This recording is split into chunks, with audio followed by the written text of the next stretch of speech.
Hello दोस्तों, इस video में आपका स्वागत है। तो इसके पहले वाली वीडियो में हम कैपेसिटर के बीच में कोई डाइलेक्ट्रिक स्लैब डाले थे।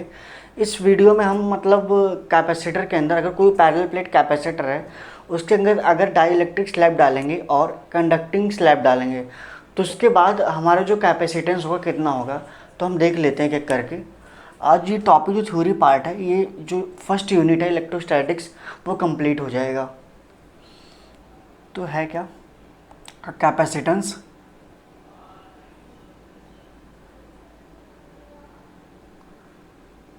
Capacitance of parallel plate capacitor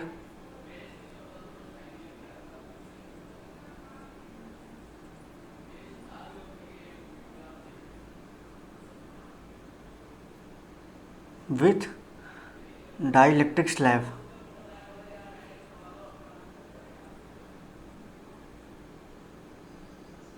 ठीक है, यहाँ पर देखते हैं हमारे पास एक कोई पैरेलल प्लेट कैपेसिटर है। ठीक है, हमारे पास कोई एक पैरेलल प्लेट कैपेसिटर है और इस पे पॉजिटिव चार्ज प्रेजेंट है, डिस्ट्रीब्यूटेड है। तो इसके अलावा अगर इलेक्ट्रिक फील्ड देखें तो ऐसे होगा, ऊपर से लिखते हैं, पूरी कॉमन लेते हैं, ई नॉट। ठीक है, इलेक्ट्रिक फील्ड जो है ये पॉजिटिव नेगेटिव वजह से ई नॉट है। और हमने इसमें क्या डाला, स्लैब डाला।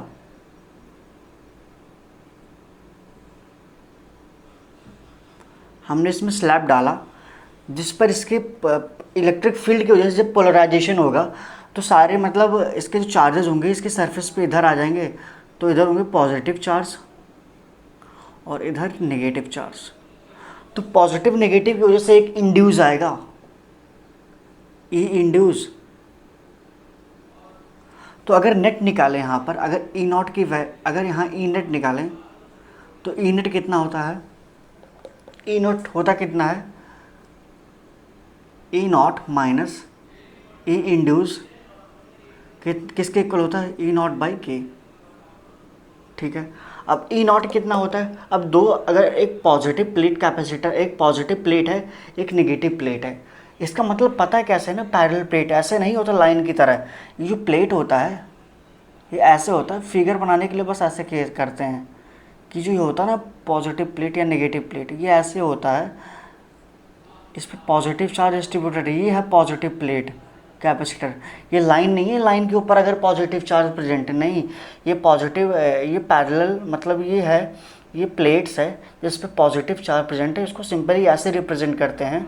और इसका एरिया ए है। अगर कहीं भी ऐसे लिखा हो तो इसका मतलब आप यही समझिए ना कि कोई लाइन पे अगर चार्ज डिस्ट्रीब्यूटेड है। स्टार्टिंग मुझे थोड़ा सा ऐसे प्रॉब्लम हुआ था जब मैं क्लास 12th में था। तो यहाँ पर होगा क्या, E net is to E naught minus E induce.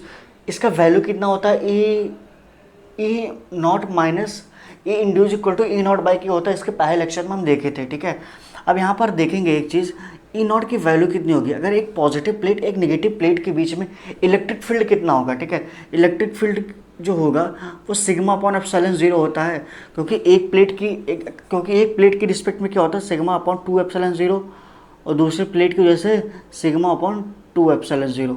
ठीक, तो फाइनली इसका आंसर क्या हो जाएगा, सिग्मा अपॉन एप्सिलॉन 0। ठीक, तो इलेक्ट्रिक फील्ड इतना आ जाएगा।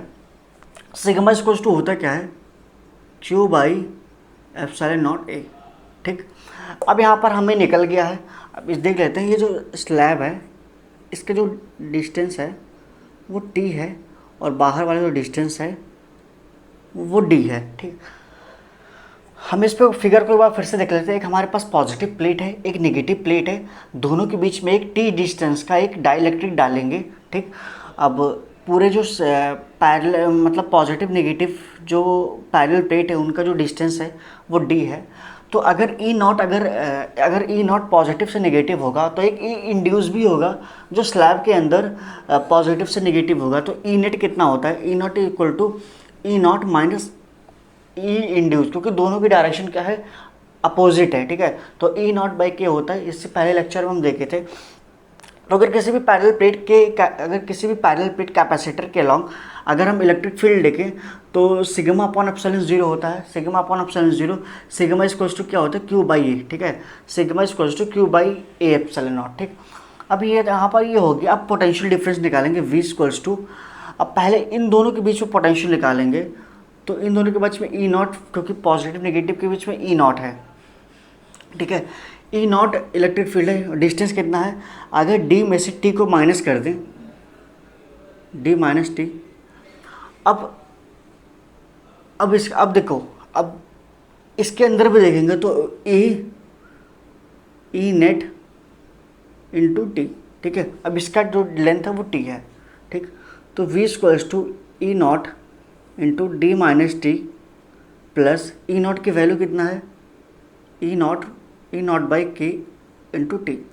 अब यहाँ से v equals to E naught common अगर लेंगे, ठीक है, तो D minus T plus T by K, ठीक।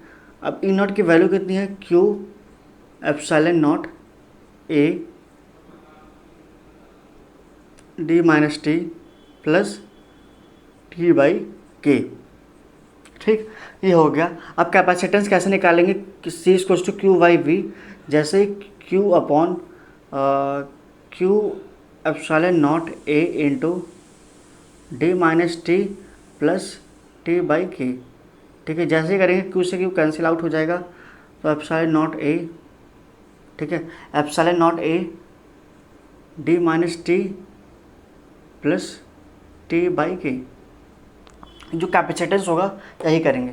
सिंपल वही जो अपना लॉजिक है वही अपना है, पहले इलेक्ट्रिक फील्ड निकाले, फिर इलेक्ट्रिक पोटेंशियल निकाले, फिर सी इक्वल्स टू क्यू बाई वाले से हम कैपेसिटेंस निकाले।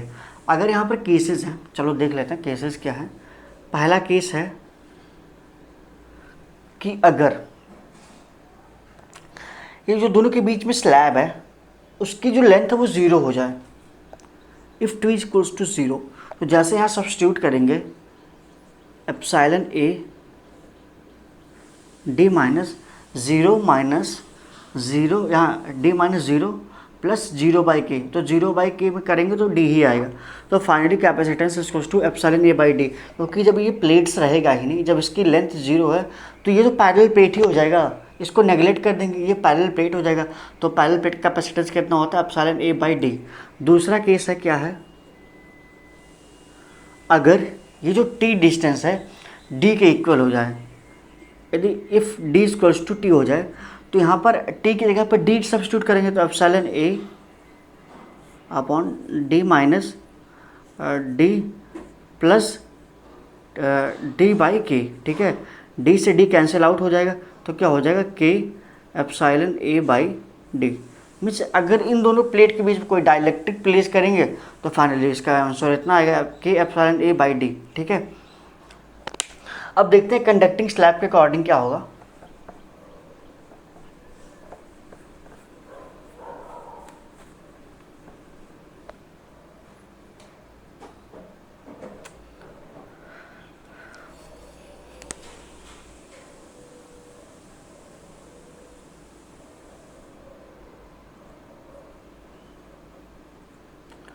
अगर कोई कंडक्टिंग स्लैब है, ठीक है, positive negative positive negative positive negative, तो इन दोनों के बीच में अगर स्लैब प्लेस करेंगे तो ये होगा, कंडक्टिंग है तो अंदर इलेक्ट्रिक फील्ड ज़ीरो होगा, ठीक। ये जो डिस्टेंस है इसका कितना है, टी है, बाहर का जो डिस्टेंस है वो कितना है, डी है। तो यहाँ इलेक्ट्रिक फील्ड कितना हो जाएगा, इलेक्ट्रिक फील्ड इक्वल्स टू हो जाएगा क्यू एप्सिलॉन ए होता है, क्यू एप्सिलॉन नॉट ए होता है, ठीक है। अब potential difference v equals to A into D होता है, ए नॉट इंटू डी होता है। तो एप्सिलॉन नॉट की वैल्यू कितनी है, Q epsilon naught A into D minus T. अगर इसका इफेक्टिव डिस्टेंस निकालें तो डी में से टी को माइनस कर दो, तो इतने रीजन में इलेक्ट्रिक फील्ड है, ठीक है। अब सी इक्वल्स टू क्या हो जाएगा, क्यू बाई वी। अब क्यू की क्यू वैल्यू रखेंगे यहाँ पर Q upon epsilon naught A into D minus T, ठीक है। क्यू से क्यू कैंसिल, इसका जो आंसर आएगा वो epsilon naught A by D minus T, ठीक है। यहाँ पर ये होगा।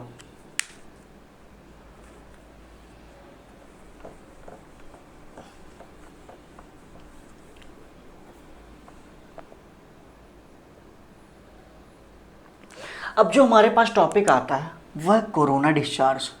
ये कोरोना वायरस नहीं है, ये टॉपिक ही है।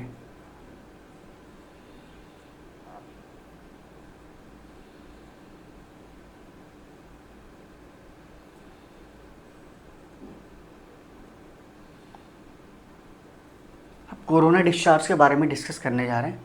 हमारे पास कोई भी शेप का एक कंडक्टर है, ठीक है, कोई भी शेप का एक कंडक्टर है, ठीक। इसका रेडियस ऑफ कर्वेचर आर है, कैपिटल आर है। इसका रेडियस ऑफ कर्वेचर मान लेते हैं स्मॉल आर है।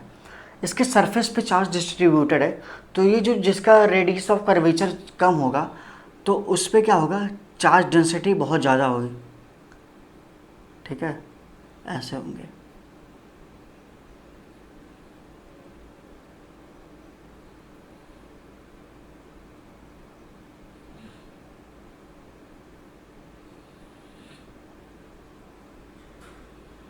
ठीक है, यहाँ पर जो चार्ज है बहुत ज़्यादा है। अगर यहाँ electric field is equals to, इसका मान लेते हैं चार्ज डेंसिटी जो है वो सिग्मा है।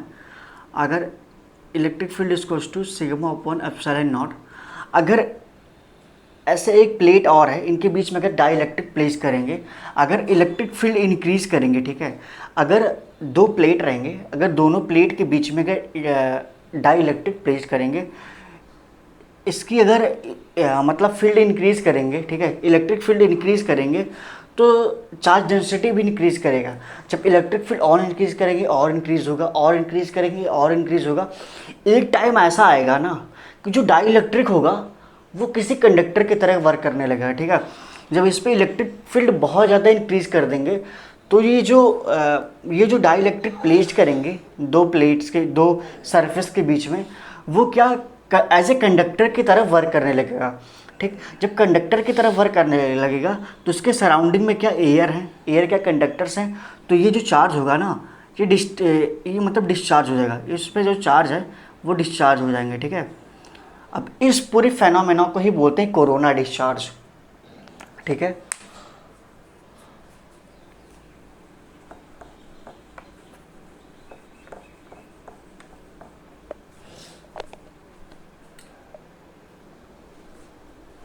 जो हमारे पास लास्ट टॉपिक आता है वो है वैन डी ग्राफ जनरेटर।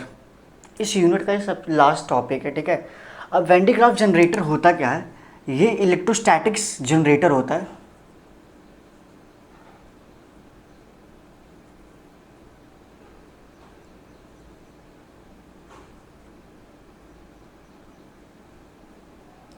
जिसका यूज़ हाई वोल्टेज के लिए करते हैं। 10⁻7 वोल्ट तक के पोटेंशियल डिफरेंस को ये जनरेट कर सकता है, ठीक है। तो ये देखते हैं वर्क कैसे करता है, इसके ऊपर भी देख सकते हैं, ठीक। तो यहाँ पर एक हमारे पास एक इंसुलेटर पिलर है, ठीक है, जो ग्राउंड से जुड़ा हुआ है। यहाँ पर दो पुल्ली हम लिखेंगे, ठीक है, यहाँ पुल्ली 1 P1, यहाँ पर P2। अब किसी बैटरी से इसको हम कनेक्ट करेंगे तो कुछ ना कुछ इस पर चार्ज देंगे, ठीक है, इस पर कॉम से कुछ ना कुछ चार्ज देंगे, तो ये मतलब ये नॉन कंडक्टिंग बेल्ट है, ठीक। तो जब ये बेल्ट ये घूमेगा, ठीक है, जब ये ऐसे बेल्ट घूमेगा तो ये चार्ज यहाँ से यहाँ जाएगा, ठीक। तो जैसे ये कलेक्टर कॉम के पास पहुँचेगा, ठीक है, वो कलेक्ट करके सीधे मेटल सरफेस पे चार्ज लगा देगा, ठीक। अब और ज़्यादा जाएंगे, ठीक है, और हम एनर्जी देते जा रहे हैं उसको, और देंगे वोल्टेज तो और चार्ज आएगा। तो ऐसा एक टाइम आएगा कि इस पूरे सरफेस पे ना चार्ज जो होगा वो एक्यूमुलेट होने लगेगा, ठीक है, वो धीरे धीरे चार्जेस क्या होंगे, एक्यूमुलेट होने स्टार्ट हो जाएंगे, ठीक। तो इसका जो प्रिंसिपल है, सबसे पहले ये कोरोना डिस्चार्ज पे भी डिपेंड है, ठीक है, प्रिंसिपल।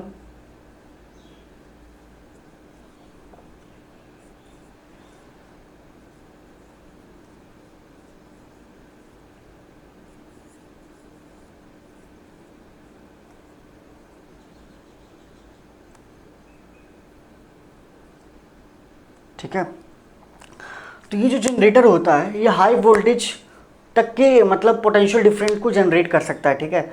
तो फिलहाल इस वीडियो में इतना ही। मैं सोच रहा हूँ कि जैसे हम एक यूनिट ख़त्म हुआ, ठीक है, तो उस यूनिट के जो दूसरे दिन होगा वो उस चैप्टर का, मीन्स उस यूनिट का बहुत मतलब काफ़ी अच्छे अच्छे क्वेश्चंस जो कि बोर्ड्स में बहुत बार पूछे जाते हैं, मतलब अच्छे लेवल पे क्वेश्चन करवाऊंगा। तो मतलब जैसे एक यूनिट ख़त्म होगा तो जो उसके बाद एक वीडियो मैं एक्स्ट्रा लूँगा जो उसमें ओनली बस क्वेश्चन चलेंगे, ठीक है। वो क्वेश्चन जो कल जो वीडियो होगा, ठीक है, क्योंकि जो इलेक्ट्रिक करंट स्टार्ट करेंगे वो मंडे से ही स्टार्ट करेंगे, ठीक है। तो कल की वीडियो में हम क्या करेंगे, बस अच्छे अच्छे क्वेश्चन के बारे में डिस्कस करेंगे जो कि बोर्ड्स में पूछे जाते हैं, ठीक है। मतलब काफ़ी अच्छे लेवल के क्वेश्चन होंगे, ठीक है। तो फिलहाल इस वीडियो में इतना ही। Thank you so much.